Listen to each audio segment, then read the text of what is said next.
Ora, a missão do Messias e a salvação. Eu vou pôr aqui o link do vídeo anterior. Naturalmente este vídeo é a sequência desse mesmo vídeo anterior. No aqui em baixo,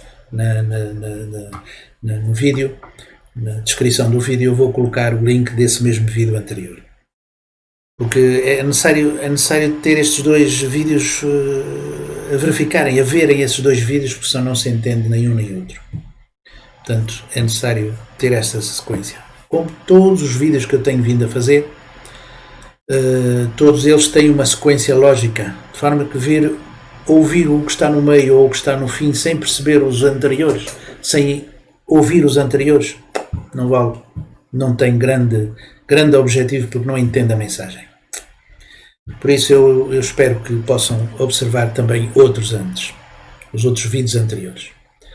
Ora, vamos falar de uma visão a respeito da figura messiânica que não está enquadrada ou alinhada com o tradicional conceito teológico cristão sobre esta mesma figura messiânica, sobre o Messias. O Messias, segundo o cristianismo, é uma figura fora do comum.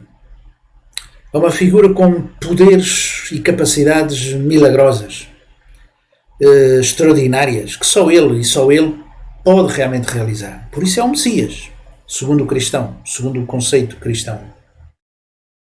Portanto, e ninguém mais tem essa possibilidade de fazer. Portanto, só o Messias é que é realmente divino, é alguém especial. Portanto, ninguém poderá ser como ele. Portanto, é um ser que vem nas nuvens, tal qual como está descrito na Bíblia, que vem nas nuvens e que e é capaz de arrebatar as pessoas, de tirar as pessoas da terra e vão, não sei para onde, para o céu, não sei se em alguns espaços, mas é essa pessoa com essa mesma capacidade. Essas pessoas são as tais pessoas preparadas para receber o Messias. Portanto, a visão, esse tipo de visão que o cristianismo, na forma geral, tem, contradiz, digamos assim, algumas das passagens bíblicas que estão mencionadas. Por exemplo, em Lucas 17:20, diz assim: o reino de Deus não vem com sinais para serem observados. Outra passagem, também em Lucas 18:8, quando o Filho do Homem vier, encontrará fé na terra? Ora, se é uma pessoa com essas tais capacidades milagrosas, com esse poder e essa fantasia que o cristianismo apresenta, para que é que eu necessito de fé? Conforme está escrito, será que haverá fé na terra quando ele vier?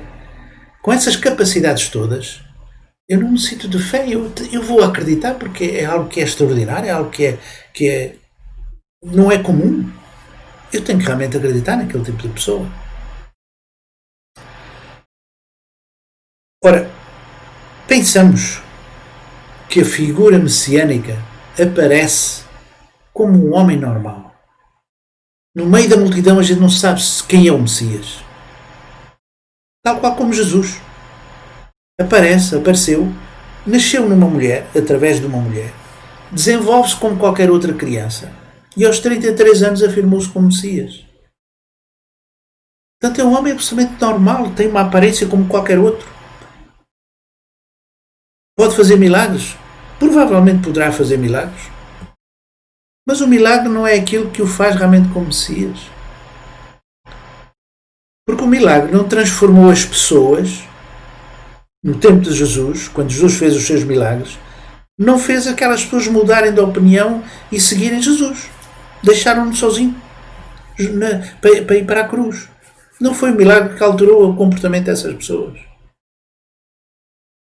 A alteração dessas pessoas, a alteração que é desejada por Deus e pelo Messias, é uma alteração de dentro, é algo que tem alterar a nossa própria comportamento. Isso é que pode salvar as pessoas. Mas para salvar essas mesmas pessoas por dentro, isto é, o comportamento, nós temos de ter uma força motivacional muito grande. e acreditar em algo que nos motiva precisamente a alterar o nosso comportamento. O Messias é realmente especial, sim, é especial. Mas é especial no sentido da unidade com Deus. Especial no sentido do conhecimento da verdade sobre Deus e da verdade de Deus, como queiram. Está escrito, portanto, em João 16:13, que o Messias revelará toda a verdade quando vier. Portanto, ao revelar essa mesma verdade, significa que aquilo que nós temos vindo a conhecer, que temos vindo a ser educados ao longo destes 2000 anos, poderá querer dizer-nos que outras coisas nos faltam saber. Portanto, o que temos conhecimento até hoje pode não ser o suficiente. Portanto, toda a verdade é um novo pensar, uma nova forma de olhar e interpretar a própria Bíblia. Por que não? Vem certamente provocar esse novo pensar, vem certamente provocar uma revolução no pensamento, que pode até contrariar o que temos assumido como verdade, tudo aquilo que aprendemos até hoje.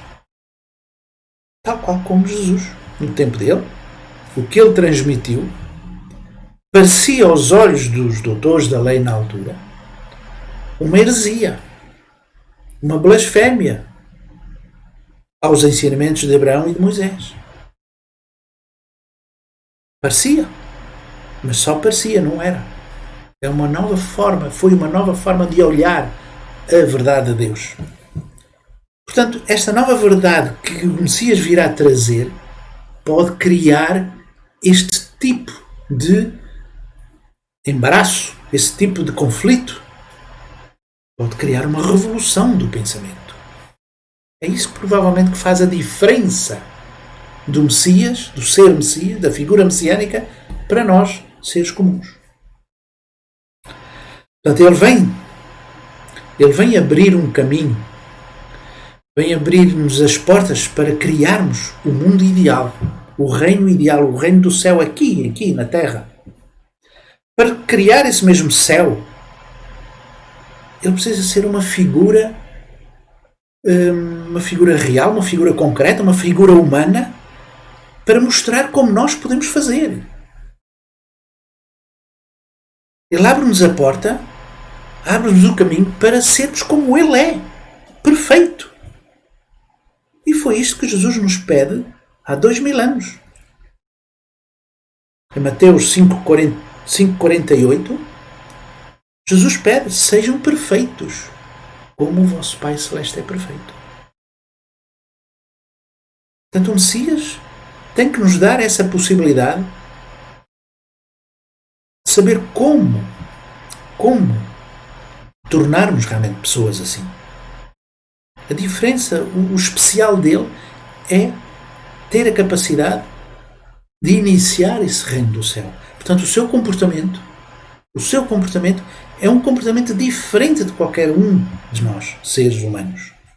É um comportamento centrado no amor, centrado na verdade, em toda a verdade, como está escrito.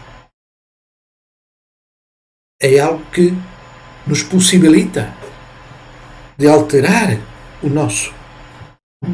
nossa atitude perante a vida, o nosso estar perante a vida, que nos motiva para tal. Agora, gostaria de fazer o relembrar desse mesmo conceito de salvação que o Messias vem trazer.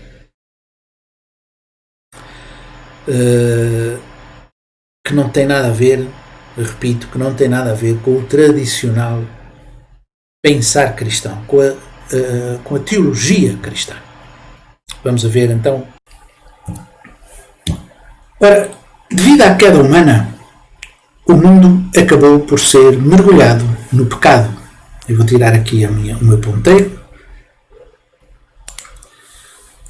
Um pecado e aflição, porque Satanás raptou os filhos de Deus. Por isso a salvação é libertar os filhos de Deus das garras de Satanás. É algo como curar uma pessoa doente e restaurá-la ao seu estado de saúde que ela tinha antes da doença. Salvar uma pessoa que está a afogar-se é restaurá-la ao estado em que ela se encontrava antes de sair da água. Da mesma forma, salvar uma pessoa em sofrimento, sob o domínio do pecado, significa restaurá-la ao seu estado original, isento de pecado. Por outras palavras, a obra da salvação de Deus é o que nós chamamos providência da restauração, ou se quisermos, providência da salvação. Jesus, que veio para realizar ou finalizar, o nosso conceito será finalizar, este objetivo, disse aos seus discípulos para rezarem: faça-se a vossa vontade, assim na terra como no céu. Foi um pedido de Jesus para aqueles que o acompanhavam. Disse ainda: arrependei-vos, porque está próximo o reino dos céus. As suas palavras revelaram que o objetivo da providência da restauração ou salvação é o estabelecimento do reino do céu na terra. O principal objetivo da providência da restauração não tem sido outro senão a construção do reino do céu na terra. E esse é o objetivo de Deus. Porque Adão e Eva não fizeram. E se não fizeram, é necessário poder vir a realizar-se. O objetivo de Deus para a restauração ou salvação é conseguir o homem ideal que ele originalmente planeara. Ele planeava que Adão e Eva fossem perfeitos. Por meio dele, portanto, deste homem ideal, deve-se realizar a família original. Baseado nessa família, multiplicação, realizar a sociedade, realizar a nação e o mundo originais, que foi perdido com a queda humana, foi perdido no tempo de Adão e Eva. Por causa deste plano de salvação, a partir depois da queda, Deus desenvolve um plano. Podemos chamar plano de salvação. Deus enviou o seu único Filho, Jesus Cristo, como Salvador a este mundo. Portanto, o Messias, do ponto de vista de Deus, é o homem ideal desejado por Deus, tal como deveria ter sido Adão, que deve realizar o plano original de Deus, que é o estabelecimento da família ideal, perdida com a queda humana. Cresce, multiplica e domina. Vocês vão ouvir várias vezes isto. Portanto, o Messias, que é o homem ideal, deve conseguir realizar sociedade, nação e mundo originais.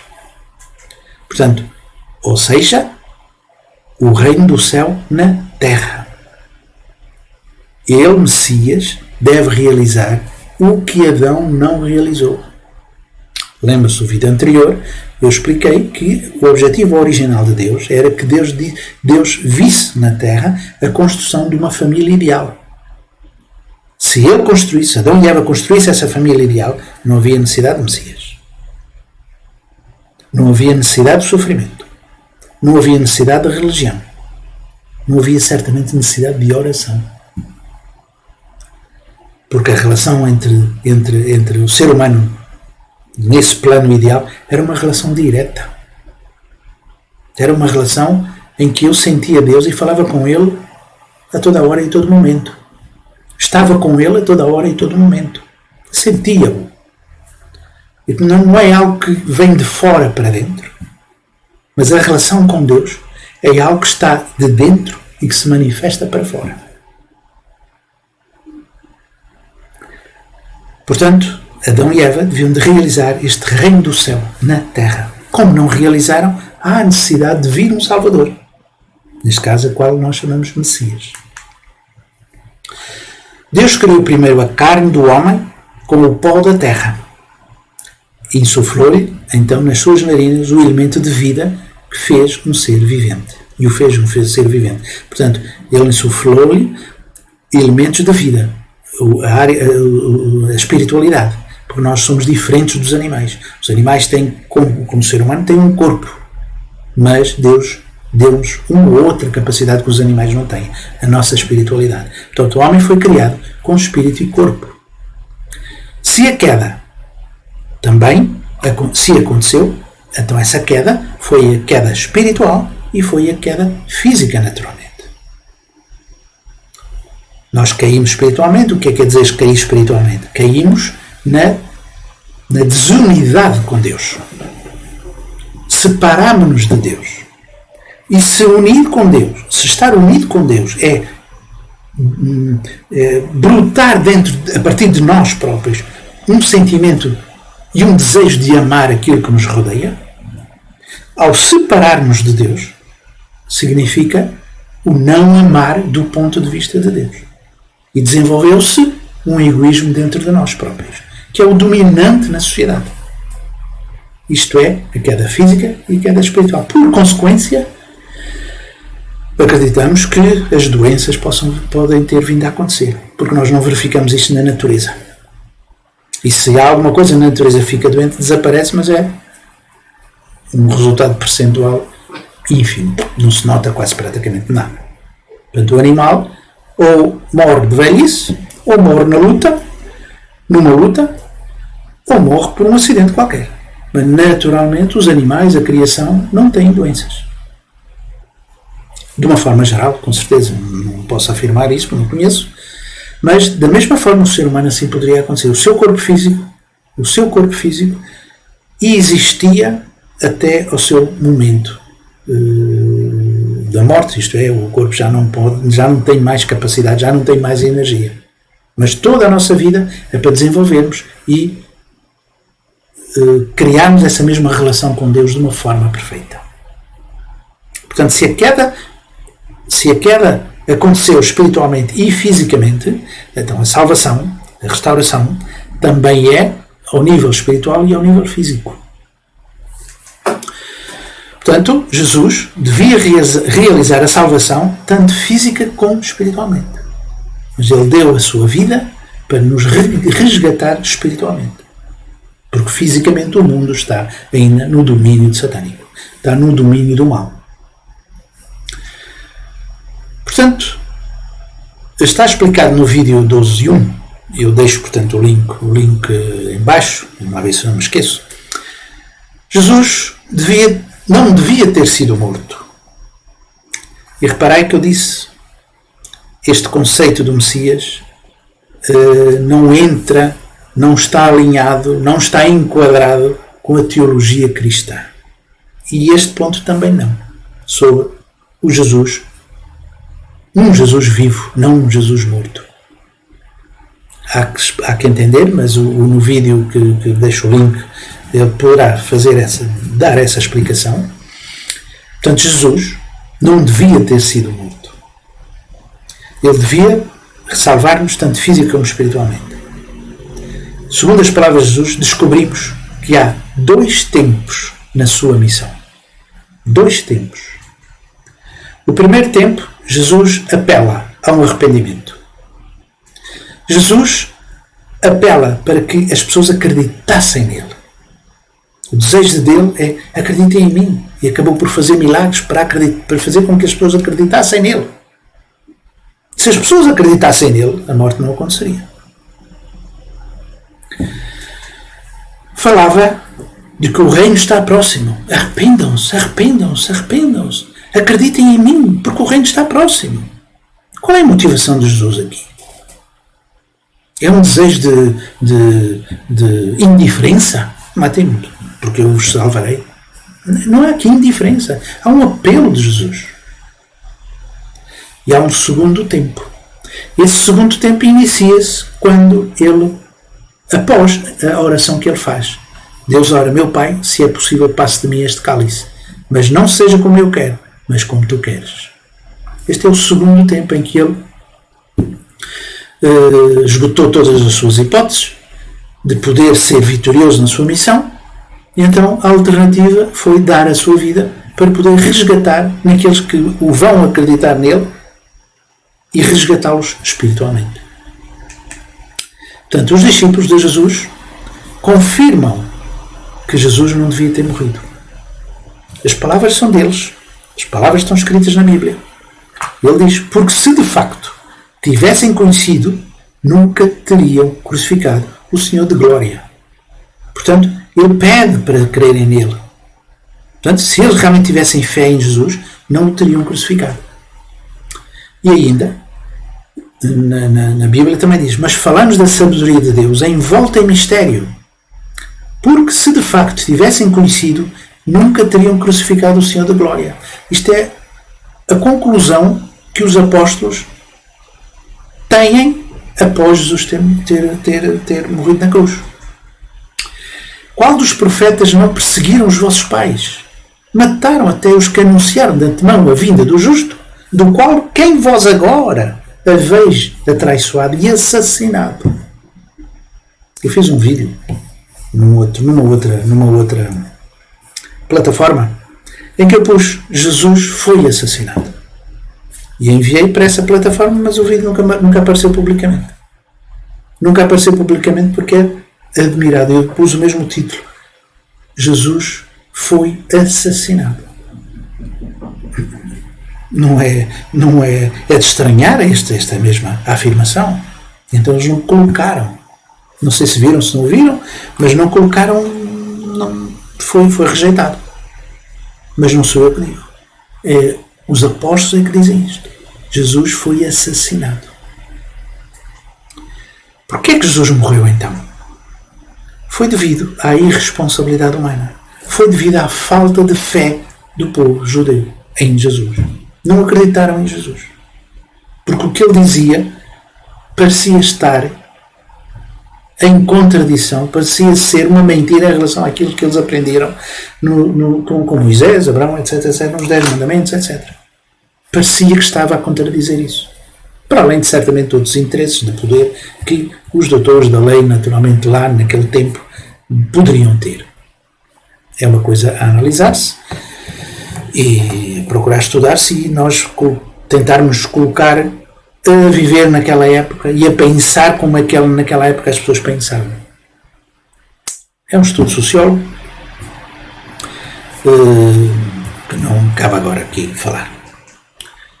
Portanto, em relação a Jesus, nós temos dois tipos de profecias. Nós temos uma profecia de glória, temos uma profecia de alegria em Isaías 9, 11 e 60. Que, havendo essa fé, os judeus tendo essa fé, esta profecia seria cumprida e a vontade de Deus era realizada. Jesus, como o homem ideal, vem realizar o que o primeiro Adão não fez. Jesus é considerado como segundo Adão, portanto vem como segundo Adão para cumprir o que o primeiro não realizou. Se houvesse essa mesma fé da parte dos judeus e acreditassem em Jesus. Se não aconteceu, o não cumprimento desta profecia veio a ser realizado, porque também existiam profecias de morte. Profecias em que Jesus teria realmente que sacrificar-se. Mas isto aconteceria, o sacrifício de Jesus aconteceria pela falta de fé que o povo judeu manifestou na pessoa de Jesus. Não acreditou nele. Jesus pedia: acreditem em mim. Acreditem em mim. Arrependei-vos. Era o pedido de Jesus aos judeus. Não tiveram fé e, naturalmente, a profecia de cruz, a profecia de morte, em Isaías 53, é realizada. E Jesus, na verdade, teve que dar a sua vida e poder resgatar todos aqueles que pudessem vir a acreditar nele. Isto é uma condição quando alguém é roubado, não direi roubado, alguém é tomado como refém. O raptor desse mesmo refém pede um resgate. Ao pedir um resgate, é-lhe dado esse resgate e ela é libertada. O resgate que Satanás exigia a Deus era a vida de Jesus. Era a vida de Jesus porque é aquilo mais precioso que a gente tem. Tentativa de fazer com que Jesus dissesse não, falhasse na sua responsabilidade. Não, eu morrer não quero. Não, mas por causa de amor. Por causa do amor que ele tem ao seu povo irmão, aos seus irmãos de linhagem, que é o povo judeu. E mais ainda, pelo amor que tem a Deus, por lutar ao longo de toda esta linhagem do povo judeu, em que levou esse povo judeu a cumprir com determinadas situações de sofrimento. Ele não queria dar mais sofrimento ao Pai do Céu. Ele não queria dar mais sofrimento ao povo judeu. E queria fazer a vontade de Deus, que era construir o reino do céu na terra. E se Satanás me pede para eu dar a minha vida para libertar aquele, eu dou. E ele deu essa vida para libertar espiritualmente todos aqueles que acreditassem em Jesus. Portanto, a responsabilidade dos judeus, ou antes a crucificação, está na responsabilidade dos judeus, que não cumpriram com a vontade de Deus. Porque a vontade de Deus seria cumprida se eles tivessem fé. E as profecias em Isaías eram cumpridas. Eram realizadas. Como assim não aconteceu, a falta de fé veio com que as profecias de sofrimento se concretizassem. Então temos uma salvação. Temos uma salvação basicamente a nível espiritual. Portanto, se os judeus, acreditando no Senhor da Glória, acreditando em Jesus, haveria salvação espiritual e haveria salvação física. E a construção do reino do céu iniciaria com Jesus. E hoje não estávamos nesta situação. Mas não acreditando em Jesus, os judeus não acreditando em Jesus, Jesus teria que sofrer. E então há salvação espiritual. Ora, Jesus, em unidade com Deus, ele dá o seu corpo, dá a sua vida para poder ressuscitar. E nessa mesma base, o ser humano, nessa mesma autoridade, o ser humano também vai ter que dar a sua vida, vai ter que se sacrificar a sua própria vida física para poder ressuscitar espiritualmente, para ser salvo espiritualmente. Não é por acaso que em Mateus 16:21 está: porque aquele que quiser salvar a sua vida, perdê-la-á, e quem perder a sua vida por amor a mim, achá-la-á. É isto que nós temos. Todo cristão leva uma vida de sofrimento. Um cristão sincero, um cristão honesto e que quer ser semelhante a Jesus, é uma vida de sofrimento. O sofrimento não quer dizer que seja dor física, mas outro tipo de sofrimento. Ora, nós temos então uma trindade original. Isso é muito importante porque nós acreditamos que a trindade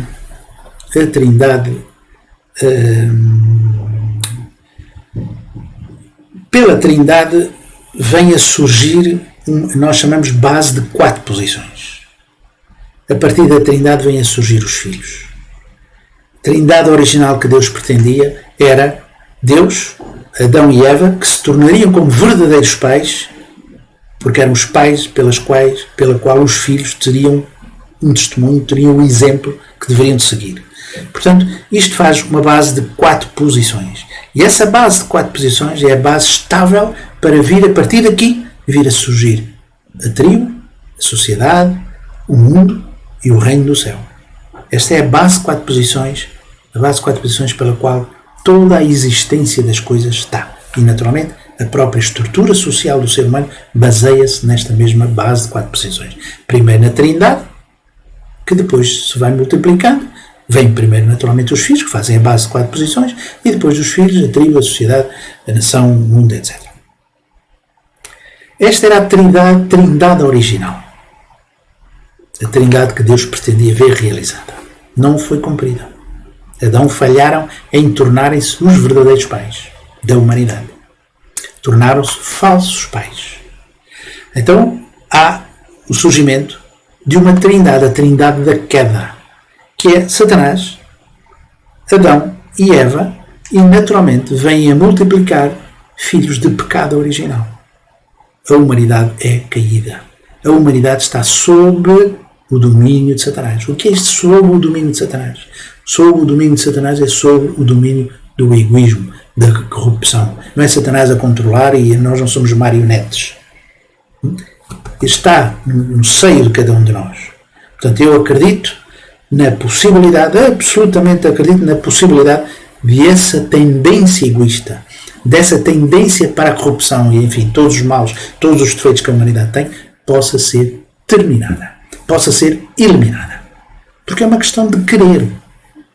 É uma questão de querer ser corrupto, ou encolher os ombros e sou corrupto, ou uma questão de não quero ser corrupto, não quero ser mentiroso, não quero ser estorvo para o todo ou para a sociedade. É uma questão de querer. Se entender que determinados valores são importantes. Se esses valores não forem importantes, eu quero saber sou corrupto ou não sou corrupto, não me importa. Quero saber se mato ou não mato, não me interessa. Quero agora o meu benefício. Portanto, se eu acredito em determinados valores, eu tenho que dizer que quero seguir aqueles valores. É uma questão de querer. Naturalmente isso leva gerações para a consciencialização disso e leva, além de gerações, é necessário educação. Uma educação pelo exemplo. Não é uma educação pela palavra. Não é uma educação da escola. É uma educação pelo exemplo. Isso altera o comportamento de gerações. Portanto, a trindade original. Antes, trindade espiritual, que veio a ser criada devido ao sofrimento de Jesus, foi Deus, Jesus na posição de Pai espiritual e o Espírito Santo na posição de Mãe espiritual. Por isso é que nós dizemos que o batismo se faz em nome do Pai, do Filho e do Espírito Santo. E nós renascemos espiritualmente. Esta é a trindade espiritual que foi estabelecida com a morte de Jesus, com o sofrimento de Jesus. Contudo, a trindade original, a trindade ideal que Deus pretende é que Deus realize, através de um homem ideal, que será o Senhor da segunda vinda, com a sua própria esposa, venha a multiplicar filhos e estes, o Senhor da segunda vinda, com a sua esposa, serão os verdadeiros pais que podem levar as famílias existentes, as pessoas existentes, a caminharem, abrem a porta para caminharem para a construção do reino do céu, para a construção do mundo ideal. Reencaminhar a sociedade para o paraíso perdido em Adão e Eva. Eles passarão a estar na posição de verdadeiros pais. Este é o que Deus pretende. O que Deus pretende é que haja o Senhor da segunda vida com a sua esposa e venham a desenvolver uma linhagem sem pecado original. Isto não era necessário se o povo de Israel tivesse seguido Jesus. O reino dos céus era estabelecido na terra nessa altura, sem divisão entre judeus e cristãos, sem perseguição aos cristãos e sem uma possível segunda vinda. Porque esse conceito de segunda vinda surge com Jesus. Foi Jesus que fala sobre uma segunda vinda, porque não há nada no Antigo Testamento. O povo judeu não tinha conceito nenhum, não tinha ideia nenhuma sobre uma possível segunda vinda. Porque eles ainda hoje estão à espera da primeira vinda e única. Não há segunda vinda. Portanto, não existem profecias sobre uma segunda vinda no Antigo Testamento. A segunda vinda é anunciada porque Jesus é morto sem realizar a vontade original de Deus. Crescer, multiplicar e dominar. Esta era a responsabilidade que Adão e Eva deviam ter realizado. Não foi feita. Portanto, a vontade de Deus é esta. Continua a ser a mesma. A segunda vinda acontece para a realização da vontade original de Deus. Portanto, a missão do Messias é revelar, não só revelar toda a verdade, estou a manifestá-la, e com esta destruir Satanás, ou seja, destruir o domínio da mentira, destruir a corrupção, da promiscuidade deste mundo mau. E ainda alguma coisa mais. Mas essa destruição começa em mim. Começa por mim. Não é pelos outros. Começa por mim. Portanto, o Messias vem para mim. Jesus salva-me a mim. Não salva o outro. Salva-me a mim. Penso que poderão entender o que é que eu quero dizer. Salvar-me a mim. Portanto, a mudança tem que ser primeiro em mim. Portanto, eu tenho que querer não ser mentiroso, não ser promíscuo, nem ser corrupto, nem ser todos esses defeitos. Eu tenho que querer, não quero. Não é de uma vez só. É uma luta. É uma luta muito grande comigo próprio. Por isso não é fácil ser cristão neste mundo. Portanto, o Messias tem que abrir a porta para esta destruição, para anular este tipo de comportamento no ser humano e formar a sua própria família. Sem pecado original. E à qual toda a humanidade se deve enxertar. Da mesma forma que Jesus batiza, em nome do Pai, do Filho e do Espírito Santo, o Senhor da segunda vinda faz a cerimónia como um batismo também, tem um valor de um batismo, para nos eliminar o pecado original. O que é o pecado original? Lembram-se? Adão e Eva criaram a sua família fora do paraíso, porque a família era para ser realizada dentro do paraíso. Se realizaram fora do paraíso, esse é o pecado original. Foi o primeiro. Portanto, devemos regressar ao paraíso e eliminar esse pecado original. Estarmos sob a bênção de Deus. Estarmos sob o domínio de Deus. Adão e Eva ficaram sob o domínio de Satanás. Portanto, o Senhor da segunda vinda, com a sua esposa, deve vir realizar, construir uma família com filhos perfeitos, desenvolver os filhos perfeitos. A responsabilidade deles como verdadeiros pais é desenvolver, é criar, é educar os filhos a tornarem-se perfeitos, a sociedades perfeitas, a nações perfeitas e o mundo perfeito. Será o reino do céu. Utopia, dizem muitos. Utopia? Porquê utopia? Porque eles não querem mudar o seu comportamento. Não pensam, não acreditam que eles próprios são capazes de se mudar a si próprio.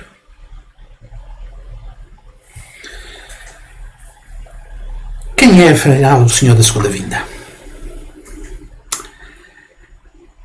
No Oriente, especialmente na Coreia, existe um livro em que, com mais de 200 anos, onde é ilustrado a figura do possível Messias.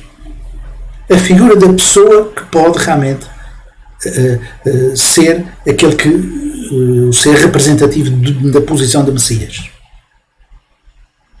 É um livro, agora não me recordo o nome, mas é um livro que tem mais de 200 anos. Eu pus 200 anos, mas estou convencido que tem mais até de 400.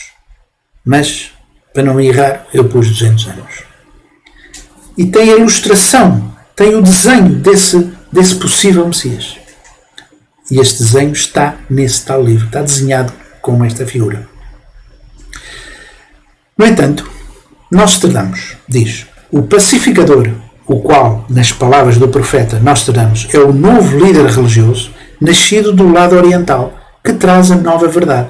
Trabalhará para unir as religiões e lutará contra o comunismo vermelho e abençoará uma grande quantidade de famílias onde quer que vá. O seu nome está vinculado à palavra Mun. E a figura a qual nós acreditamos que seja realmente o Messias é Sun Myung Moon. Esta é uma fotografia em 1960. De forma que está escrito: será que haverá fé na Terra quando ele vier? Estamos no momento em que temos fé ou não temos fé. É este o momento preciso de manifestar a nossa fé ou não. E ele não pode vir com sinais para serem observados. Ele não vem com umas capacidades que nós é impossível o ser humano normal, o cidadão comum, ter tantos poderes. Ele tem que ser o Messias. Não. Para que é que ele vem assim? Se eu não tenho capacidade de fazer a mesma coisa. Então só um ser especial. Se é um ser especial, o reino do céu nunca pode ser realizado. Porque ele vem realmente a ensinar-nos a saber como destruir a nossa natureza caída, a nossa natureza egoísta. Então tem que ser uma pessoa comum, tem que ser uma pessoa normal, tem que ser uma pessoa acessível. Para fazer a sua experiência nossa e vice-versa. E podemos sentir unidade.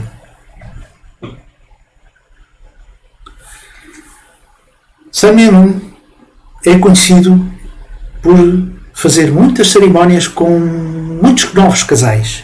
E é isto que ele vem fazer. nós devemos enxertar ao Messias.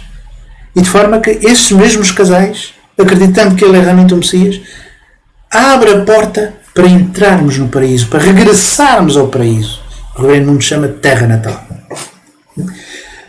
Para regressarmos ao paraíso e, sob a autoridade de Deus, desenvolvermos a nossa capacidade de amar. Nós não somos diferentes, nem somos piores ou melhores que qualquer outra pessoa do mundo. Não é aqui questão de qualidade. A questão apenas é isso, é o batismo para entrar no paraíso. Hoje o batismo é feito a um nível diferente daquele que temos vindo a conhecer até hoje. Portanto, todos esses casais passam a estar sob o domínio de Deus. Isto é, a regressar ao espaço perdido em Adão e Eva. Não significa que sejamos melhores que as outras pessoas. Nem melhores, nem piores. Não significa até que não exista problemas no seio desse mesmo grupo de pessoas que formam casais. Não significa isso. Porquê que não significa? Porque as pessoas que estão num determinado sítio, acreditando que ele é um Messias, apenas se deslocam, pensando isto em fisicamente, deslocamos deste espaço para aquele, mas somos as mesmas pessoas. Apenas um percurso interior tem que ser feito agora sob o domínio de Deus, não sob o domínio de Satanás, mas sob o domínio de Deus. Mas somos as pessoas más como antes, tal qual como o cristão, que quando recebe o batismo de Jesus e reconhece Jesus como seu Salvador, ele não muda a sua natureza egoísta, apenas inicial luta para se tornar como Jesus. A mesma coisa agora. A mesma coisa agora, a única diferença é que passamos a estar sob a esfera de domínio de Deus. Portanto, formamos casais, formamos famílias sobre a esfera do domínio de Deus. Nesse caso, eliminamos o pecado original. Saímos do sítio onde existe o pecado original, formamos famílias sobre a esfera do domínio de Satanás, para entrarmos na esfera do domínio de Deus. E nesse percurso, elimina-se o pecado original.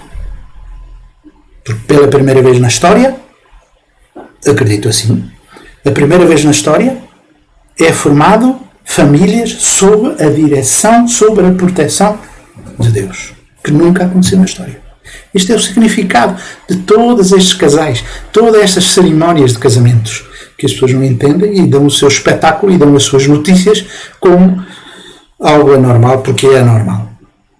É anormal todos esses casais formarem-se casais assim, deste mesmo modo. E com tanta gente, é anormal. E não vou pormenorizar, porque não é o que estão agora. San Mian Moon, aos 16 anos, recebe uma revelação de Jesus, pedindo-lhe para dar continuidade à sua missão de há 2000 anos. Portanto, o que aconteceu com Paulo, que Jesus lhe aparece, e que Paulo matava os cristãos, e Jesus apareceu por causa da sua honestidade, por causa da sua sinceridade, só é apenas questão de alterar o seu conhecimento, e foi alterado, e ele reconheceu, e tornou-se então cristão. Portanto, Jesus aparece a Paulo. Neste caso, Jesus aparece a San Mian Moon, aos 16 anos, e lhe pede. E o abençoa para ele poder vir a dar continuidade ao trabalho que Jesus, eu ia dizer, ele não deixou incompleto, mas foi impossível realizar aquilo que Deus pretendia ser realizado naquela altura. San Mian Moon, aos 16 anos, recebe a revelação de Jesus, pedindo-lhe para dar continuidade à sua missão. 2000 anos. E temos então San Mian Moon, este livro que aqui está.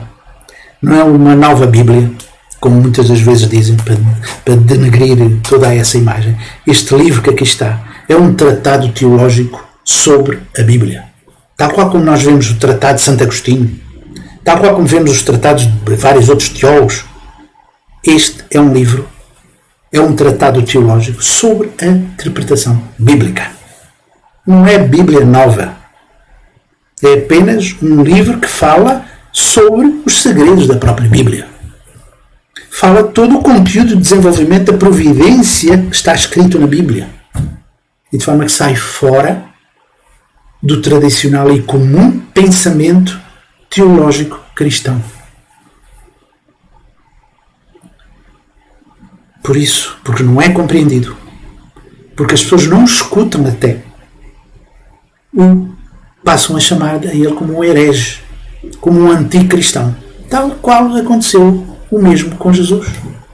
Perante os doutores da lei naquela altura, foi chamado o que é hoje chamado San Mian Moon.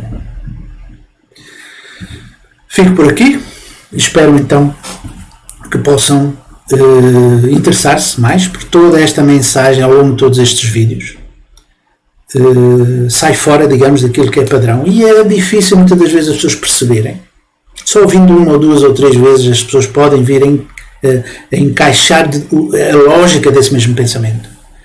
E repito, sem percebermos a primeira parte, o primeiro capítulo daquilo que nós chamamos princípio divino, essa é a parte fundamental para conhecermos e interpretarmos todo o resto da Bíblia. Portanto, é um conhecimento que não é um conhecimento no sentido do extraordinário, do inacessível, mas o contrário, aquilo que nós pensamos inacessível, do extraordinário, aproxima-se para ser natural em nós próprios. É aquilo que este livro, Princípio Divino, nos faz entender que a verdade não é algo sobrenatural. Não é algo que sai fora, enfim, dos nossos parâmetros de entendimento. É algo que nos aproxima.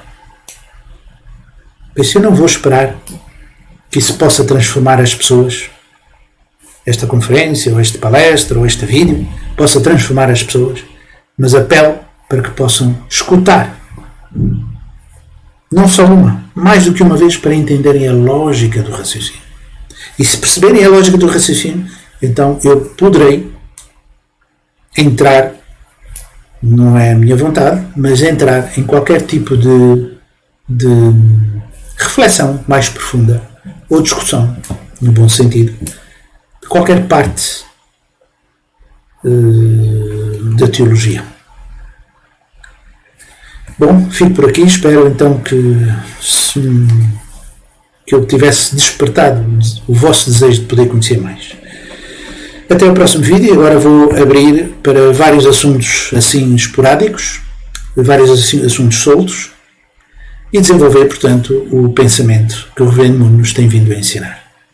Por favor, digam que sim ou digam que não, que gostem ou não gostem, na mãozinha que está aí em baixo, mas façam-no, porque isso pode vir a poder desenvolver, é benéfico para o próprio YouTube e para o próprio canal, poder desenvolver-se. Se quiserem partilhar, partilhem, e até no próximo vídeo. Muito obrigado pela vossa atenção, e próximo vídeo, que não espero que não seja muito longo. Muito longo, isto é, muito longe daquilo da data 2. Hoje são 3 ou 4 de agosto de 2020. Até o próximo vídeo. Boas tardes.